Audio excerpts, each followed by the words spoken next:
Good day, high achievers. Thank you, Anne, for bringing me here. My name is Ashraf. I'm a CEO for one of the multinational real estate companies and the founder of Business Scouts Egypt. Beside that, I'm a university teacher and I'm a corporate trainer and coach for strategic leadership and management. I started my life being in sales and then marketing, and then step by step, I became a manager, and from a manager to a director, and then today I'm the CEO of my company, leading a group of very strong people. We're not big in number, but still we're very effective. And to have this difficult formula, one thing you should think about, which is the influence, how me and my people are influencing our clients and our suppliers and all the stakeholders working with us. So what I'm going to discuss today is something called the pyramids of drive.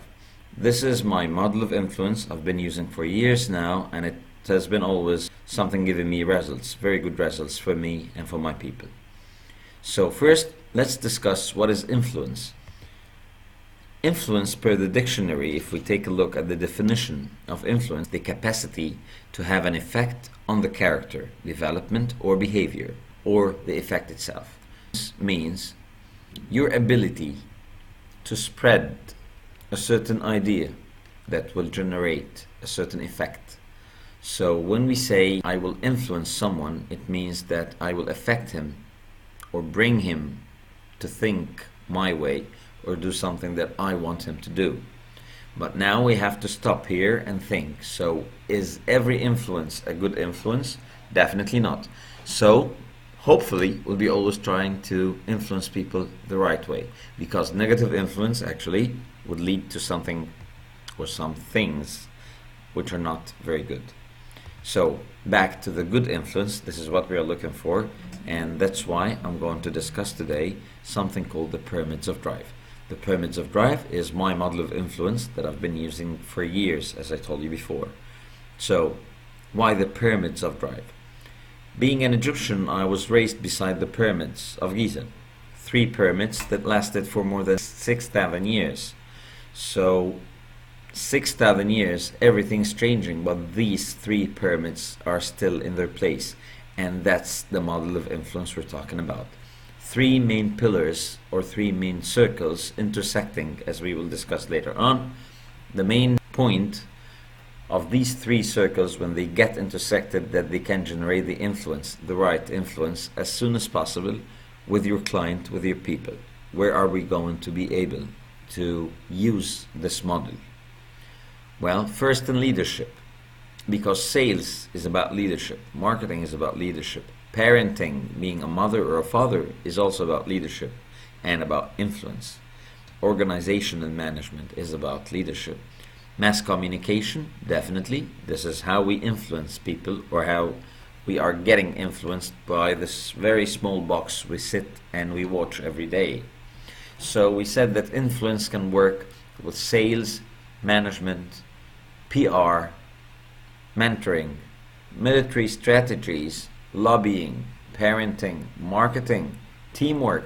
So overall, all the human relations, any communication between you and someone else can be more effective when you start using your influence model with these people, hopefully to the right way. The first pyramid is called trust. So what is trust? Believe it or not, most of the scholars, when they started looking at the meaning of trust and searching all over the previous research, they didn't find someone going to trust as it is, because most of the time we found out that trust is just a result. But trust is a result of what? What are the components? What do you need to do to get the trust from the people? The first thing is your ability to do something. So simply, if you cannot drive the car, I cannot trust you to drive me with the car somewhere, because you don't have the ability to drive. So the first thing was the ability. The second thing under trust, or leading to the trust factor, is integrity. And integrity is something very important, something that we might see a lot of people lacking integrity in the business, and that leads to a very, very, very short-term relation between you and this person, because The moment you will find that he lacks integrity, you will not be able to trust him anymore, and so you will not be able to open up for more opportunities to generate business, or even to trust him generating any type of service for you. So the first thing was ability under trust, and the second thing was integrity. The third thing is called the responsibility. If you're not responsible, I'm not going to be able to trust you on leading or taking me somewhere. So these were the three main pillars taking us to the trust factor, the first pyramid. So the first pyramid, and this is what we start with, is the trust, and it's mainly made out of three components. The first one is the ability. If you cannot drive a car, how can I trust you to drive me somewhere? The second thing is the integrity. If you lied to someone about driving the car and you said that you can drive the car and I know that you cannot drive the car, how can I trust you with anything else if I found out that you lie? And integrity is not only about being honest or being truthful, it's about many other components that we can discuss later on related to the ethical capacity of this person. So the first thing was the ability, the second thing was the integrity, the third thing for the first pyramid is called the responsibility. If I want you to trust me to lead you somewhere, I should be responsible, which means if I'm not responsible, you'll not be able to trust me or handing me over the wheel so I can drive you to somewhere.